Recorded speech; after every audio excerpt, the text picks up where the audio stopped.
మా మందు షాప్ కాడికి వచ్చి వాడు మందంతా అంగడి చేసిండు. రాత్రి ఏం గొడవ చేసిండు? మనకి ఏమన్నా సోయినా లేదా ఏమన్నా? అయ్యో గట్టిగా మాట్లాడకురి, నలుగురింటే మా ఇజ్జత్ పోతుంది. నేను దండం పెడతా.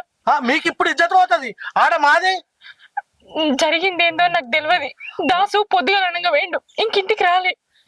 రాడు ఇంకో జాల కూడా గొడవ చేస్తాడు. వాడిది ఇదే పని. వాడు ఏమనుకుంటాడో, ఇప్పుడు నాకు 20-30 వేల నష్టం వచ్చింది, ఆ పైసలు ఎవరు కాలే. నడు తీసుకురాపా, లేకుంటే వాడాడు చెప్పు. ఇప్పటికిప్పుడు 20-30 వేలు అంటే ఆడదాన్ని. నేనేమో ఎక్కడికి వెళ్ళి తీసుకొచ్చిత్తా.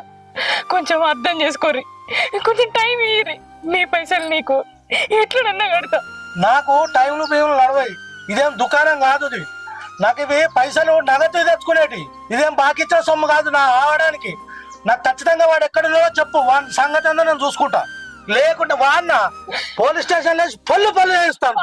అదు, ఆయన ఎక్కడున్నాడో నాకే తెలియదు. ఇంటికి వచ్చిన తర్వాత నేను చెప్తా. మీరు పోలీస్ స్టేషన్ దాకా ఓకుర్రి, ఊళ్ళే పేరు ఖరాబ్ అవుతుంది.